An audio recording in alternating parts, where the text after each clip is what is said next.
విజయవాడలోని ప్రసాదంపాడులో RTC bus బీభత్సం సృష్టించింది. బ్రేక్ ఫెయిల్ అవడంతో అదుపు తప్పిన ఆర్టీసీ బస్సు రోడ్డుపై పార్కింగ్ చేసిన వాహనాలను ఢీకొట్టింది.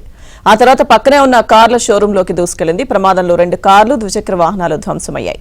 నిత్యం రద్దీగా ఉండే ప్రసాదంపాడులో ప్రమాదం జరగడంతో స్థానికులు భయంతో పరుగులు తీశారు.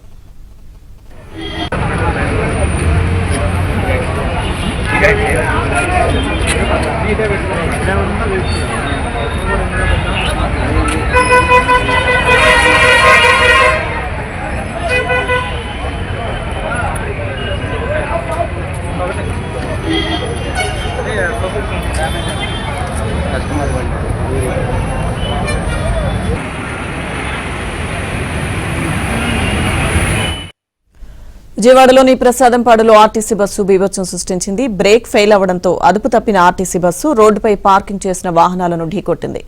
ఆ తర్వాత పక్కనే ఉన్న కార్ల షోరూంలోకి దూసుకెళ్లింది. ప్రమాదంలో 2 కార్లు, ద్విచక్ర వాహనాలు ధ్వంసమయ్యాయి. నిత్యం రద్దీగా ఉండే ప్రసాదంపాడులో ప్రమాదం జరగడంతో స్థానికులు భయంతో పరుగులు తీశారు.